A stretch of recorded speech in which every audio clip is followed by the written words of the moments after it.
মই বৰ্তমান সুস্থ বুলি আমাৰ ডক্টৰসকলৰ পৰা জানিব পাৰিছোঁ। মই নিজে খবৰ দিয়াইছোঁ, কিন্তু অলপ তাই চকত আছে, কষ্টও পাইছে। মোক তাইৰ জেঠাইক আৰু বায়েকে কোৱা মতে যথেষ্ট কষ্ট পাইছে, সৰ্বশৰীৰত বিষো আছে, গতিকে আৰু হয়তো দুদিন হস্পিটেলত থাকিব লাগিব।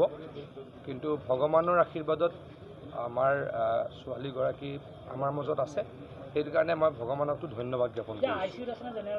জেনেৰেল ৱাৰ্ডত আছে, এতিয়া আগতকৈ সুস্থ, কিন্তু মই একজেক্টলি নাজানো, কিন্তু তাইৰ বায়েক আৰু জেঠাইকে কোৱা মতে এতিয়াও যথেষ্ট কষ্টত আছে।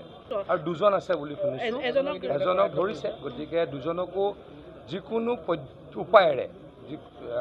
উপায়েৰে কৰায়ত্ব কৰা হ'ব। আৰু আকৌ কৈছোঁ, কঠোৰৰ পৰা কঠোৰতম শাস্তি হ'ব। এই ক্ষেত্ৰত চৰকাৰ বা পুলিচ প্ৰশাসন বহি নাথাকে। মই আকৌ কৈছোঁ, যিকোনো উপায়েৰে হওক কঠোৰৰ পৰা কঠোৰতম শাস্তি হ'ব। চৰকাৰ আৰু পুলিচ প্ৰশাসন বহি নাথাকে।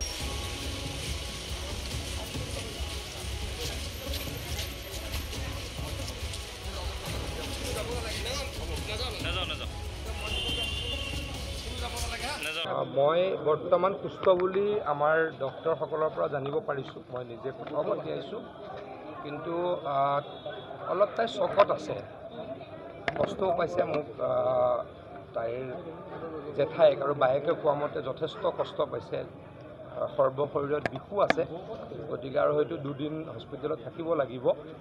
কিন্তু ভগৱানৰ আশীৰ্বাদত আমাৰ ছোৱালীগৰাকী আমাৰ মাজত আছে, সেইটো কাৰণে মই ভগৱানকতো ধন্যবাদ জ্ঞাপন কৰিছোঁ।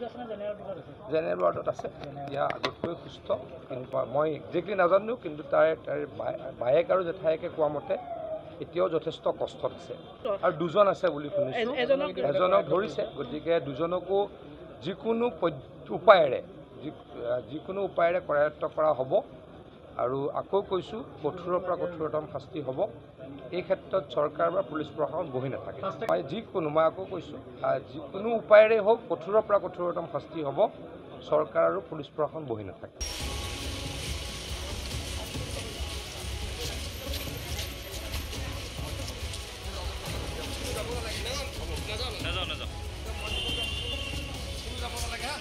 মই বৰ্তমান সুস্থ বুলি আমাৰ ডক্টৰসকলৰ পৰা জানিব পাৰিছোঁ। মই নিজে খবৰ দিয়াইছোঁ, কিন্তু অলপ তাই চকত আছে, কষ্টও পাইছে। মোক তাইৰ জেঠাইক আৰু বায়েকে কোৱা মতে যথেষ্ট কষ্ট পাইছে, সৰ্বশৰীৰত বিষো আছে, গতিকে আৰু হয়তো দুদিন হস্পিটেলত থাকিব লাগিব। কিন্তু ভগৱানৰ আশীৰ্বাদত আমাৰ ছোৱালীগৰাকী আমাৰ মাজত আছে, সেইটো কাৰণে মই ভগৱানকতো ধন্যবাদ জ্ঞাপন কৰিছোঁ। জেনেৰেল ৱাৰ্ডত আছে, এতিয়া আগতকৈ সুস্থ, কিন্তু মই একজেক্টলি নাজানো, কিন্তু তাইৰ বায়েক আৰু জেঠাইকে কোৱা মতে এতিয়াও যথেষ্ট কষ্টত আছে। আৰু দুজন আছে বুলি শুনিছোঁ, এজনক ধৰিছে, গতিকে দুজনকো যিকোনো উপায়েৰে কৰায়ত্ব কৰা হ'ব। আৰু আকৌ কৈছোঁ, কঠোৰৰ পৰা কঠোৰতম শাস্তি হ'ব। এই ক্ষেত্ৰত চৰকাৰ বা পুলিচ প্ৰশাসন বহি নাথাকে। মই আকৌ কৈছোঁ, যিকোনো উপায়েৰে হওক কঠোৰৰ পৰা কঠোৰতম শাস্তি হ'ব। চৰকাৰ আৰু পুলিচ প্ৰশাসন বহি নাথাকে।